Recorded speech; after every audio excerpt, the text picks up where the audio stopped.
Saudara semua, selamat datang ke Cikgu Yi Channel. Hari ini Cikgu akan berbincang dengan anda semua tenaga buruh. Di sebuah pasaran tenaga buruh, terdapat faktor yang menentukan kuantiti buruh ditawarkan. Ia adalah upah. Marilah kita lihat kelok yang ditunjukkan. Pada paksi X adalah diwakili oleh L, iaitu tenaga buruh, manakala paksi Y adalah W, iaitu upah. Kelok yang berwarna merah yang bercerun ke atas dari kiri ke kanan adalah SLSL yang mewakili penawaran tenaga buruh. Yang menawarkan tenaga buruh ini adalah tenaga buruh itu sendiri. Kita andaikan upah meningkat, maka kuantiti buruh yang ditawarkan pun meningkat. Apabila WO naik menjadi W1, maka LO pun naik menjadi L1. Sebaliknya, kalau upah menurun, maka kuantiti buruh yang ditawarkan juga akan menurun. Di mana kalau W1 turun menjadi W0, maka tenaga buruh pun turun dari L1 ke L0. Jadi di sini kita dapati bahawa upah adalah faktor yang menentukan kuantiti buruh ditawarkan. Perubahan upah akan menyebabkan kuantiti buruh berubah di sepanjang kelok penawaran buruh yang sama. Jadi wujudlah satu hubungan langsung antara kuantiti buruh yang ditawarkan dengan upah. Selain daripada faktor upah, terdapat faktor-faktor lain yang juga akan mempengaruhi penawaran buruh. Tetapi faktor-faktor yang lain ini tidak akan menyebabkan peralihan kuantiti buruh yang ditawarkan di sepanjang kelok penawaran buruh. Sebaliknya, faktor-faktor ini akan menyebabkan kelok penawaran buruh beralih ke kiri ataupun ke kanan. Jadi, marilah kita lihat antara faktor-faktor yang mempengaruhi peralihan kelok penawaran buruh. Yang pertama adalah jumlah penduduk.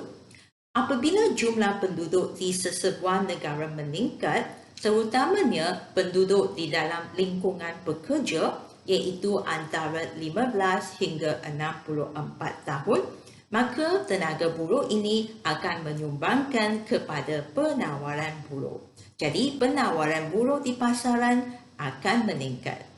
Selain daripada itu, jumlah jam bekerja buruh juga akan mempengaruhi penawaran tenaga buruh. Sekiranya tenaga buruh sanggup bekerja untuk jam yang lebih panjang ataupun masa bekerja yang lebih lama, maka penawaran buruh di pasaran buruh akan meningkat. Seterusnya adalah faktor sosial. Di masyarakat yang berbeza, terdapat beberapa faktor sosial yang akan mempengaruhi penawaran buruh. Antaranya ialah umur bekerja. Bagi masyarakat di mana umur bekerja tenaga buruh adalah rendah, maka mereka akan mula bekerja pada usia yang muda. Apabila ini berlaku, penawaran buruh di pasaran buruh akan meningkat. Seterusnya adalah kesatuan sekerja. Kesatuan sekerja memainkan peranan yang penting dalam penawaran buruh. Apabila kesatuan sekerja menjalankan beberapa polisi untuk menggalakkan penawaran buruh, maka penawaran buruh di pasaran juga akan meningkat. Dan akhir sekali, kita lihat polisi kerajaan. Sekiranya kerajaan mengamalkan polisi menggalakkan penawaran buruh, antaranya ialah melonggarkan syarat kemasukan tenaga buruh asing ke sesebuah negara. Sekiranya ini berlaku, penawaran buruh akan meningkat. Antara faktor-faktor yang cikgu bincangkan tadi akan menyebabkan penawaran buruh dicerminkan dalam graf kita. SLO merupakan penawaran buruh yang asal. Apabila faktor-faktor berlaku tadi, akan menyebabkan SLO beralih atau berpindah ke kanan secara selari. Maka wujudlah SL2. Walaupun upah masih tetap sama pada W, tetapi penawaran buruh di pasaran buruh telah meningkat dari L0 ke L2.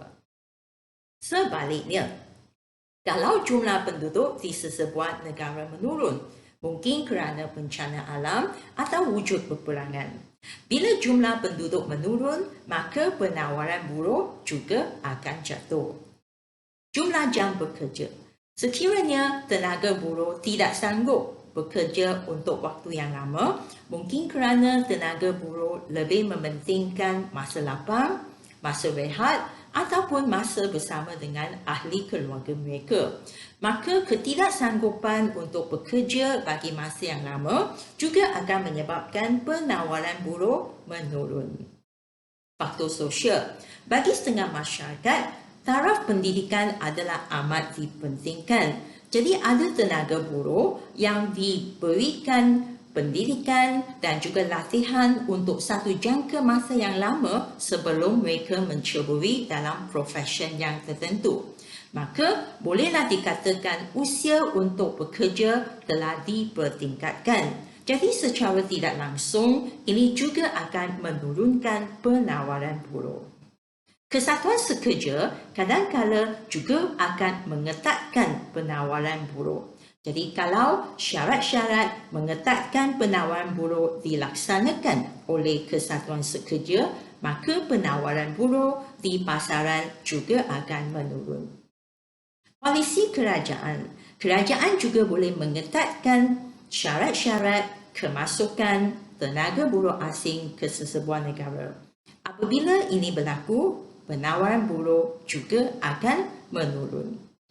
Ini boleh dicerminkan dalam graf kita di mana SLO akan berpindah ke kiri secara selari dan akan menjadi SL1.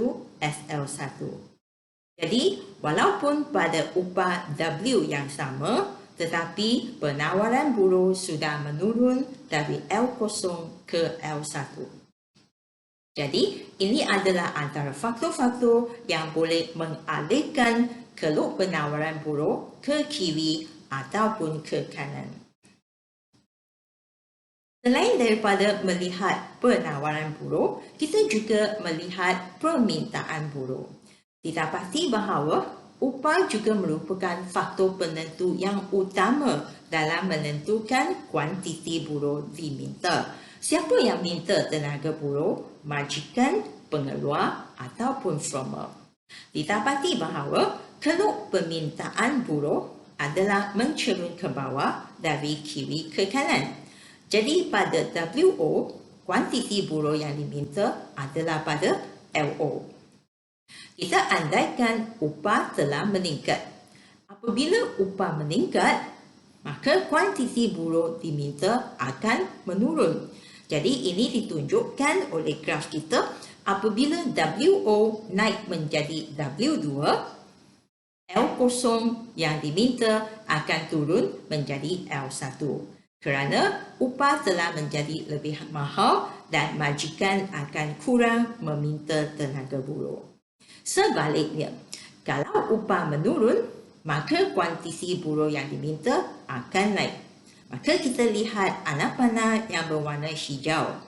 Apabila upah menurun dari W0 ke W1, maka tenaga buruh telah menjadi semakin murah, maka kuantiti buruh yang diminta di pasaran juga akan meningkat. Kuantiti buruh yang diminta meningkat dari L0 ke L2. Jadi apakah kesimpulan yang kita boleh buat di sini? Kita boleh katakan bahawa wujud satu hubungan songsang antara kuantiti buruh yang diminta dengan upah.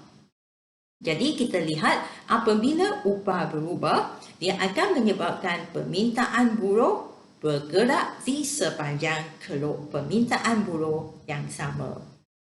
Faktor yang akan mengalihkan permintaan buruh sama ada ke kiri atau ke kanan adalah MRP ataupun lebih dikenali sebagai keluaran hasil sud buruh, iaitu daya produktiviti buruh.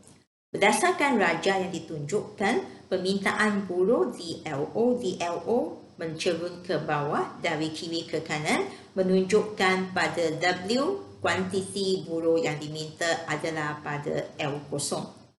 Kalau kita andaikan MRP tenaga buruh sudah naik, bermakna daya produktiviti buruh telah meningkat, keluaran akan naik dan untung firma turut akan meningkat. Jadi ini akan menyebabkan firma meningkatkan permintaan buruh dan permintaan buruh akan beralih ke kanan dari DLO ke DL2. Sebaliknya, kalau MRP tenaga buruh menurun, iaitu daya produktiviti telah jatuh, ini akan menyebabkan keluaran menurun dan untung firma juga akan terjejas. Jadi apabila kes ini berlaku, firma akan kurang meminta tenaga buruh. Ini ditunjukkan DLO yang berpindah ke kiri dan menjadi DL1. Kalau pelajar-pelajar memerhatikan raja yang ditunjukkan, didapati bahawa beralihan keluk permintaan buruh sama ada ke kanan atau ke kiri yang disebabkan oleh perubahan MRP pada upah yang sama. Maknanya walaupun upah tidak berubah, tetapi MRP yang meningkat akan menyebabkan permintaan buruh naik dan DLO berpindah ke kanan menjadi DL2 dan tenaga buruh di pasaran meningkat dari L0 ke L2.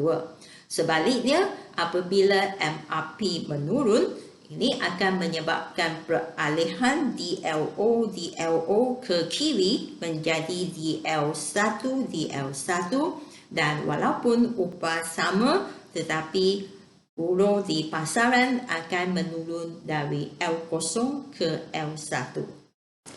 Selepas belajar mengenai pasti permintaan tenaga buruh dan penawaran tenaga buruh di pasaran, jadi marilah kita lihat keseimbangan pasaran buruh. Keseimbangan pasaran buruh adalah ditentukan oleh permintaan buruh dan juga penawaran buruh. Marilah kita melihat graf pada paksi yang ditunjukkan iaitu buruh dengan upah di paksi X dan Y masing-masing. Kita masukkan permintaan buruh yang mencerun ke bawah dari kiri ke kanan dan permintaan buruh akan bersilang dengan penawaran buruh yang bercerun ke atas dari kiri ke kanan. Jadi pada titik persilangan itu kita boleh tentukan titik E dan pada titik E itulah kita boleh tentukan upah keseimbangan pada W dan penggunaan buruh pasaran iaitu buruh keseimbangan adalah pada L. Jadi apakah syarat ataupun faktor penentu keseimbangan pasaran buruh? Keseimbangan pasaran buruh akan tercapai apabila keluk permintaan buruh bersilang dengan keluk penawaran buruh, di mana kuantiti buruh yang diminta adalah sama dengan kuantiti buruh yang ditawarkan di sesebuah pasaran buruh. Jadi kalau kita ringkaskan, dia akan menjadi DD buruh sama dengan SS buruh pada pasaran buruh. Maka itulah titik keseimbangan dicapai. Baiklah, selepas kita memahami keseimbangan pasaran buruh, kita akan beralih ke satu lagi topik. Mungkin pelajar-pelajar akan lebih meminati topik ini, iaitu bagaimana kita boleh tentukan upah wang dan upah benar yang dibayar kepada tenaga buruh. Marilah kita melihat definisi bagi upah wang dan upah benar. Upah wang adalah jumlah wang yang diterima oleh tenaga buruh daripada pengeluar sebagai pembayaran ke atas sumbangan tenaga fizikal atau mental mereka dalam sesuatu proses pengeluaran. Jadi upah wang adalah gaji ataupun upah yang diterima oleh tenaga buruh tersebut.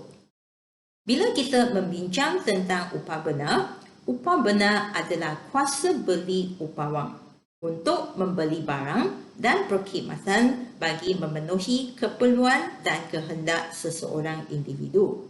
Ini bermakna apabila seseorang tenaga buruh menerima upah wang ataupun gaji, persoalan sekarang sama ada gaji yang dia terima itu dapat membeli barang dan perkhidmatan yang bernilai setaraf dengan upah wang yang diterima itu. Biasanya apabila kita bincangkan tentang kuasa beli upah wang, kita akan mengambil kira kadar inflasi di dalam sesebuah ekonomi. Marilah kita lihat satu contoh supaya kita boleh memahami hubungan antara upah wang dan upah benar dengan lebih mendalam lagi. Andaikan terdapat seorang tenaga buruh yang mendapat upah wang sebanyak RM5,000 dan semasa dia menerima upah wang RM5,000 ini kebetulan berlaku kadar inflasi dalam ekonomi negara iaitu sebanyak 20%. Jadi persoalan yang perlu kita jawab sekarang iaitu adakah upah wang yang dia terima itu sama dengan upah benar? Dalam erti kata lain, sama ada upah wang sebanyak RM5,000 ini mempunyai kuasa beli sebanyak RM5,000. Apa maksudnya? Maksudnya, dengan upah wang sebanyak RM5,000 ini, bolehkah tenaga buruh ini membelanjakan di dalam ekonomi dan dapat membeli barang dan perkhidmatan yang juga betul-betul bernilai RM5,000? Untuk menjawab soalan ini, kita harus mengaplikasikan satu formula untuk mencari upah benar ataupun kuasa beli wang. Jadi, dalam kes ini, kita akan melihat upah wang darab dengan indeks harga tahun asas bahagi dengan indeks harga tahun semasa. Dalam singkatan adalah W1 yang mewakili upah wang darab dengan IHO iaitu indeks harga tahun asas bahagi dengan IH1 iaitu indeks harga tahun semasa. Cikgu tidak akan menerangkan lebih lanjut tentang indeks harga tahun asas dan indeks harga tahun semasa kerana ini merupakan silibus dalam makroekonomi. Pelajar-pelajar akan mengetahui lebih lanjut apabila cikgu membincangkan tentang topik inflasi dalam makroekonomi. Tetapi sekadar ini, pelajar-pelajar hanya perlu tahu bahawa indeks harga adalah satu alat pengukur untuk melihat sama ada ekonomi kita sedang mengalami masalah inflasi ataupun masalah deflasi. Jadi indeks harga tahun asas adalah bernilai 100, dia menunjukkan bahawa tahun yang stabil, jadi nilainya mesti 100. Manakala indeks harga tahun semasa adalah amat bergantung kepada kadar inflasi dan juga deflasi di sesebuah ekonomi. Jadi kita andaikan bahawa kadar inflasi adalah 20%, jadi indeks harga tahun asas 100 dan indeks harga tahun semasa adalah 120. Jadi kita anggap ini adalah andaian soalan ya. Jadi upah benar boleh didapati dengan mengaplikasikan formula di mana kita guna upah wang RM5,000 darab dengan indeks harga tahun asas 100. Jadi memang bagi indeks harga tahun asas dia mesti 100, dia tak ada nilai yang lain ya. Dan bahagi dengan indeks harga tahun semasa ialah 120 kerana inflasi adalah 20%, jadi 120. Bila kita menghitungkan jawapannya, kita dapati bahawa upah benar adalah RM4,166.67. Jadi bermakna kuasa beli upah wang tidak sama dengan upah wang ataupun upah benar adalah kurang daripada upah wang. Ini adalah kerana berlakunya kadar inflasi. Jadi dengan 5,000 sebagai upah wang tetapi barang dan perkhidmatan yang boleh dibeli di pasaran adalah hanya bernilai RM4,166.67 sahaja. Kenapa upah benar kurang daripada upah wang? Ini adalah kerana kadar inflasi telah menurunkan nilai wang tersebut. Selain daripada wujudnya perbezaan antara upah wang yang diterima dengan upah benar ataupun kuasa beli upah wang tersebut, kita juga melihat satu lagi topik, iaitu kenapa wujud perbezaan upah antara individu. Jadi antara sebabnya ialah mobiliti buruh, pendidikan, latihan dan pengalaman, kekuatan kesatuan sekerja, permintaan dan penawaran buruh di pasaran, jumlah jam bekerja, jawatan beban kerja dan tanggungjawab serta faedah sampingan. Jadi marilah cikgu menerangkan setiap subtopik ini dengan lebih terperinci. Terdapat beberapa faktor yang menyebabkan pembayaran upah yang tinggi kepada seseorang tenaga buruh. Antaranya ialah jawatan, beban kerja dan tanggungjawab. Apabila seseorang tenaga buruh memegang jawatan yang tinggi dan juga mempunyai beban kerja dan tanggungjawab yang berat, biasanya upah yang tinggi akan dibayar kepadanya. Selain daripada itu, mobiliti buruh juga adalah penentu upah yang tinggi. Ada dua jenis mobiliti buruh. Satu ialah mobiliti geografi dan satu lagi ialah mobiliti pekerjaan. Mobiliti geografi merujuk kepada seseorang tenaga buruh boleh berpindah dari satu tempat kerja ke tempat kerja yang berlainan. Ini bermakna pekerja ini mempunyai daya penyesuaian diri yang kuat, jadi upah tinggi akan dibayar kepadanya. Selain daripada itu, terdapat juga tenaga buruh yang boleh bermobiliti pekerjaan. Maknanya, seseorang tenaga buruh mempunyai kecekapan, kemahiran ataupun kebolehan di mana boleh membuat pelbagai tugas dan tanggungjawab yang diberikan walaupun adalah bidang kerja yang berbeza-beza. Jadi dengan adanya mobiliti pekerjaan dan juga mobiliti geografi, maka seseorang tenaga buruh akan dibayar upah yang tinggi. Selain daripada itu, sekiranya seseorang tenaga buruh sanggup bekerja untuk jumlah jam yang lebih lama ataupun bekerja lebih masa, biasanya upah yang lebih akan dibayar dan upah yang tinggi boleh dinikmati oleh tenaga buruh tersebut. Faedah sampingan juga adalah satu faktor penentu yang perlu dipertimbangkan apabila kita melihat pembayaran upah kepada seseorang tenaga buruh. Bagi sebuah syarikat yang tidak memberikan faedah sampingan kepada tenaga buruhnya, apakah itu faedah sampingan? Seperti allowance makanan, allowance petrol, allowance penginapan, bayaran insurans dan juga kemudahan-kemudahan atau faedah sampingan yang lain. Sekiranya syarikat tidak memberikan faedah sampingan ini, bermakna semua faedah sampingan ini akan dikira dalam bentuk wang dan dibayar dalam gaji sekaligus. Maksudnya, tenaga buruh yang bekerja bagi syarikat yang kurang menawarkan faedah sampingan, mungkin syarikat itu akan membayar upah yang tinggi di mana faedah sampingan telah dikirakan dalam pembayaran upah wang tersebut. Kekuatan kesatuan sekerja.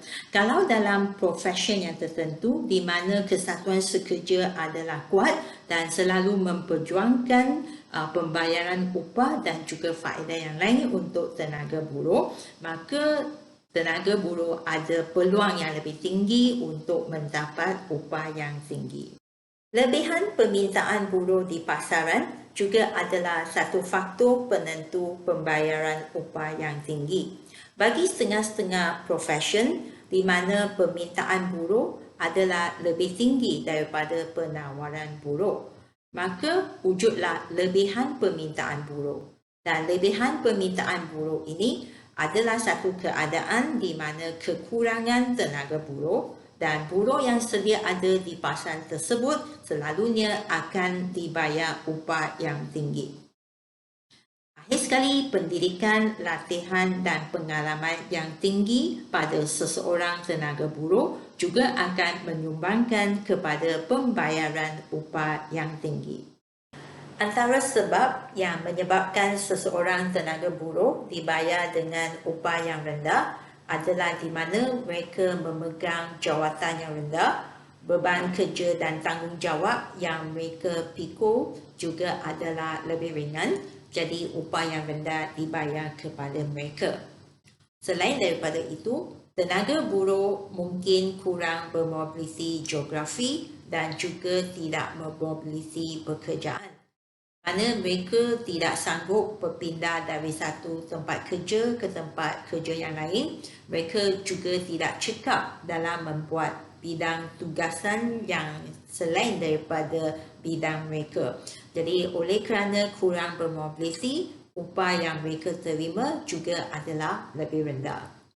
Di samping itu, mungkin tenaga buruh kurang sanggup untuk bekerja bagi jumlah jam yang lama dan juga tidak ingin bekerja untuk tambahan masa. Jadi semua ini akan menyumbangkan kepada pembayaran upah yang lebih rendah.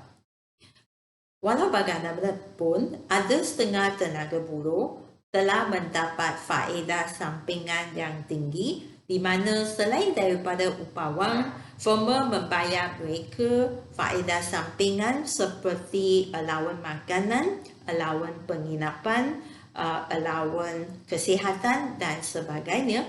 Jadi semua faedah sampingan telah dinikmati oleh tenaga buruh, maka dari segi bayaran upah dalam bentuk wang mungkin adalah lebih rendah. Kekuatan kesatuan sekerja juga adalah memainkan peranan yang penting dalam penentu upah yang rendah. Mungkin kesatuan sekerja adalah lemah dan tidak berdaya untuk memperjuangkan kenaikan upah untuk ahli-ahlinya. Jadi ini akan menyebabkan upah yang rendah dibayar kepada tenaga buruh. Dalam sesetengah profesion, wujudnya lebihan penawaran buruh di pasaran. Apabila wujud lebihan penawaran buruh di pasaran, maka upah yang diterima oleh tenaga buruh juga adalah rendah. Lebihan penawaran buruh akan berlaku apabila permintaan buruh adalah kurang daripada penawaran buruh di pasaran buruh tersebut. Akhir sekali, apabila seorang tenaga buruh mendapat pendidikan, latihan ataupun pengalaman yang rendah, maka upah yang akan dibayar kepadanya juga adalah rendah. Baiklah, melalui pembelajaran hari ini, cikgu berharap semua pelajar boleh faham apa yang disampaikan. Sebelum kita mengakhiri pelajaran hari ini, marilah kita buat kesimpulan tentang apa yang kita telah pelajari. Penawaran buruh adalah ditentukan oleh beberapa faktor. Antaranya ialah upah, jumlah penduduk, jumlah jam bekerja, faktor sosial, kesatuan sekerja dan polisi kerajaan. Antara semua faktor penentu ini, upah akan menggerakkan keluk penawaran buruh di sepanjang keluk tersebut. Manakala B sampai F akan mengalihkan keluk penawaran buruh ke kiri ataupun ke kanan. Permintaan buruh adalah ditentukan oleh upah dan juga daya produktiviti buruh atau lebih dikenali sebagai keluaran hasil sud buruh. Sebarang perubahan upah akan menyebabkan perubahan kuantiti buruh diminta di sepanjang keluk permintaan buruh, manakala perubahan MRP ataupun keluaran hasil sud buruh akan mengalihkan keluk permintaan buruh ke kiri ataupun ke kanan. Kita juga belajar tentang dua jenis upah, iaitu upah wang dan upah benar. Untuk menghitungkan upah benar, ataupun kuasa beli upah wang, kita akan mengaplikasikan formula dengan melihat bagaimana upah benar dihitung, iaitu upah wang darab dengan indeks harga tahun asas bahagi dengan indeks harga tahun semasa. Akhirnya, kita juga belajar tentang perbezaan upah antara individu.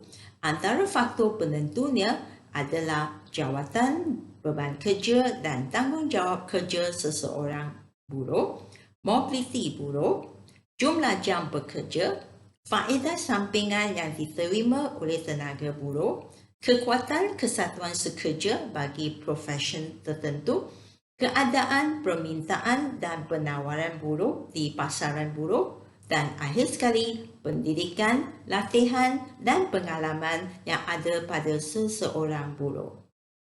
Baiklah, itu sahaja untuk kali ini. Sehingga kita berjumpa lagi. Jangan lupa untuk subscribe, like dan share Cikgu Yi Channel untuk menonton video-video yang lebih menarik pada masa akan datang. Saya adalah JD Yi.